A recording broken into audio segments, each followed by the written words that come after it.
Shooting চলাকালীন সাইফ ও কপিল শর্মাকে কষে থাপ্পড় মেরেছিলেন এই পরিচালক। মেলা সিনেমার কথা মনে পড়ে? 2000 সালে মুক্তিপ্রাপ্ত এই ছবিতে আমির খান ও টুইঙ্কল খান্না মুখ্য চরিত্রে অভিনয় করেছিলেন। ছিলেন আমির খানের ভাই ফয়জাল খানও, তবে বিশেষভাবে নজর কেড়েছিলেন খলনায়ক তিনু বর্মা।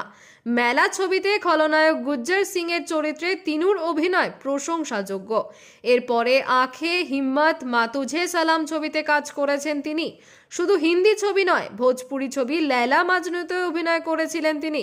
অভিনেতার পাশাপাশি তিনু বর্মা বলিউডের স্টান্ট ডিরেক্টরদের মধ্যে অন্যতম, কিন্তু পরিচালনার দায়িত্বে থাকাকালীন তিনুর সঙ্গে বচসা বাধে সাইফ আলী খানের। এক সাক্ষাৎকারে তিনু জানান, অভিনেতা অজয় দেবগন ও সাইফ আলী খান কাচ্চে ধাগে ছবির শুটিং করেছিলেন তিনি। তিনু শুটিং সেটে ট্রেনের একটি দৃশ্য পরিচালনা করছিলেন, কিন্তু অ্যাকশন বলা সত্ত্বেও সাইফ কিছুতেই তার সংলাপ বলছিলেন না।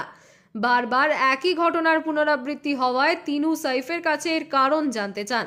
সাইফ জানান, তিনি ট্রেনের দুলুনি উপভোগ করছিলেন, তাই তিনি সংলাপ বলছিলেন না। এত গুরুত্বপূর্ণ দৃশ্য শুট করার সময় সাইফ এমন অপেশাদারের মতো আচরণ করবেন তা কিছুতেই মেনে নিতে পারেননি তিনু। রাগের বশে সেটের সকলের সামনেই সাইফের গালে চড় মারেন তিনি।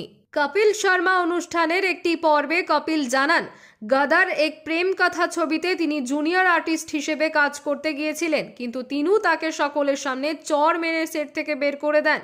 কপিল জানান, 25,000 জুনিয়র আর্টিস্টদের মধ্যে নাকি তিনিই একমাত্র ছিলেন যিনি নির্দেশ মেনে অভিনয় করছিলেন না। কপিলের জন্য পরপর দুটো শট নষ্ট হয়েছে বলে দাবি করেছিলেন তিনু, তাই সকলের সামনে কপিলের গালে চড় মেরেছিলেন তিনি। তারপর অভিনেতাকে শুটিংয়ে সেট থেকে বেরিয়ে যেতে বলেন স্টান্ট ডিরেক্টর তিনু বর্মা।